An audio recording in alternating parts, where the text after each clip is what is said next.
साथियों नमस्कार। कैसे हैं आप लोग? बढ़िया है, बहुत बढ़िया। मैं तो बहुत बढ़िया हूं भाई। 37 साल मेरी उम्र है और 37 साल की उम्र में पहली बार जीवन में लग रहा है कि यार मजा आ रहा है। यस या नो? सबसे पहले मैं आप सभी का शुक्रिया अदा करना चाहता हूं। आप सब ने इतना मान सम्मान दिया, इतनी इज्जत दी, इतनी शोहरत दी, उसके लिए मैं और मेरा पूरा परिवार आप सभी का तहे दिल से शुक्रिया अदा करता है।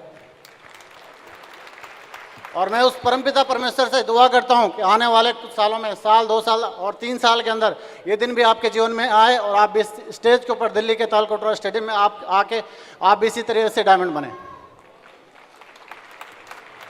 Thank you. नाम मेरा सुरेंद्र पंवार है, उत्तराखंड देहरादून का मैं रहने वाला हूँ। फादर मेरे फौजी हैं और फौजी का बेटा फौज में जाता है। यस या नो? हमारे उत्तराखंड के अंदर फौजी के बेटे फौज में जाते हैं 90%। और बचपन से जब से पैदा हुआ एक ही चीज़ सुनी थी कि बेटे तेरे को फौज में जाना है। और उसी काम को एक जोश और जुनून आया कि यार बेटा कुछ भी हो जाए ज़िंदगी में फौज में जाना चाहिए, कुछ भी हो जाए। फौज के अलावा और भी नौकरियां हमारे होती हैं, मुझे ये पता नहीं था। और मैंने उसके लिए प्रयास करने शुरू कर दिए। जब मैं 9th क्लास में था तब से मैंने दौड़ना प्रैक्टिस करनी शुरू कर दी और हाई स्कूल पास होते ही मैं फौज के अंदर चला गया। फौज के अंदर गया, वहाँ पे कुछ साल नौकरी की, 4-5 साल नौकरी की। और उसके बाद लगा यार कि यार नौकरी से कुछ बड़ा होने वाला नहीं, ज़िंदगी में कुछ एक्स्ट्रा करना पड़ेगा।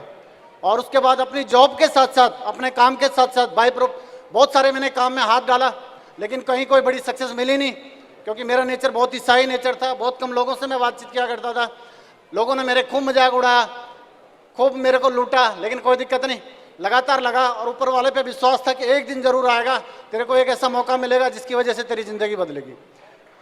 और इसी तरीके से मेरी सर्विस चल रही थी। 13 साल मेरी सर्विस हुई थी और एक मौका मुझे मिला दिल्ली के अंदर एनएसजी की एक हमारी यूनिट के अंदर एक वैकेंसी आई थी और मैं वहाँ पर वॉलंटियर पोस्टिंग गया। पोस्टिंग करने के बाद वहाँ पे ट्रेनिंग खत्म होती है। ट्रेनिंग खत्म होने के बाद वहाँ पर मेरे एक शख्स से मुलाकात होती है और मैंने वहाँ पे एक कराटे कोर्स किया। मैंने वहाँ से ब्लैक बेल्ट ली। आज चौथी बार मौका है जब मुझे इस ब्लैक पट्टे का पहनने का मौका मिल रहा है। पहली बार भी तालकोटरा स्टेडियम में मैंने ये बेल्ट ली थी, दूसरी बार भी मैंने इसी बेल्ट को इसी प्लेटफॉर्म यहीं पर लिया था, तीसरी बार भी लिया था।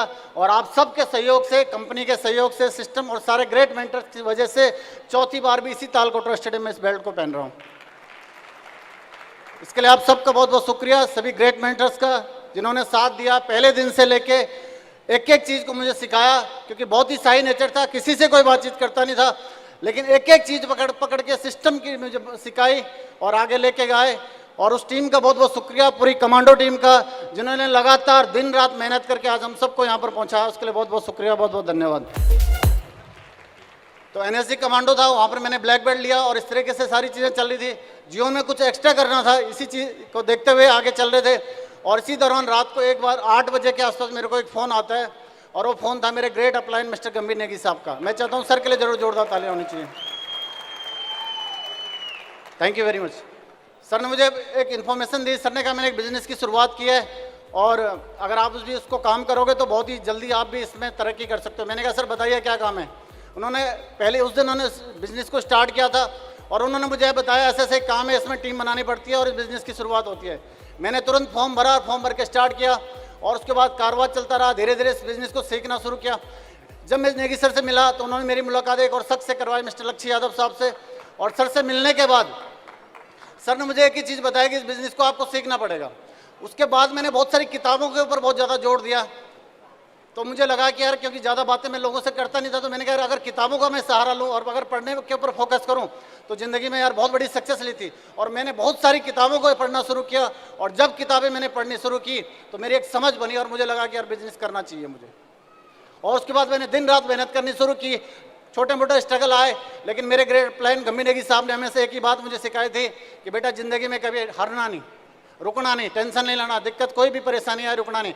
उनका एक ही डायलॉग है, अम्मा मानूंगा नहीं तो हारूंगा कैसे, अम्मा मानूंगा नहीं तो हारूंगा कैसे। और मैंने इस जो इन्होंने डायलॉग मारा सर ने, मैंने उसी डायलॉग को हमेशा अपनाया। कोई भी तकलीफ आए, अम्मा मानूंगा नहीं, हारूंगा नहीं। मैं लगातार चलता गया, सिस्टम की बातें मानी और ऐसे जैसे जाते जाते सारे ग्रेट मेंटर से मेरी मुलाकात होनी शुरू की। एक से एक चीज़ें सारी सीखता गया और धीरे धीरे कारवा चलता गया। और आज आप सबके सहयोग की वजह से आज डायमंड के रूप में यहाँ पर उपस्थित हूँ। दो चीज़ों पे मैंने लगातार फोकस किया। पहली चीज़, पहला मेरा मैसेज आपके लिए यह है, मैंने किताबें लगातार पढ़ी। कोई भी कंडीशन हो, कोई भी सिचुएशन हो। मेरे साथ में यहाँ पे एक सर हैं बोलू शर्मा जी, इनको मैंने JNK के अंदर ऐसी जगह पर प्लान दिया था जहाँ पर कोई ऐसी सिचुएशन नहीं थी। सर्दियों का टाइम था, मैं वहाँ पे अपने कपड़े भी लेके नहीं गया था, स्लीपिंग बैग भी लेके नहीं गया था। मैं वहाँ पे सिर्फ एक बैग के अंदर, रुकसुक के अंदर किताबें और लैपटॉप लेके गया था। और मैंने वो फौज में मेरे से काफ़ी सीनियर थे, मुझे लगा यार इनको प्लान दूँ नहीं दूँ, डर रहा था। लेकिन मैंने उनके सामने किताब खोल के दिखाई और उन्होंने बिजनेस को स्टार्ट कर दिया। आज उन्होंने एमराल्ड की रिकॉग्निशन इस सिस्टम के माध्यम से ली है। तो किताबों के अंदर इतनी बड़ी पावर है। तो लगातार आप भी अगर किताब पढ़ेंगे तो बहुत जल्दी आप भी स्टेज पे ऊपर आने वाले हैं। दूसरी मैंने एक चीज़ की, मैं लगातार अपने अपलाइन के साथ टच में रहा।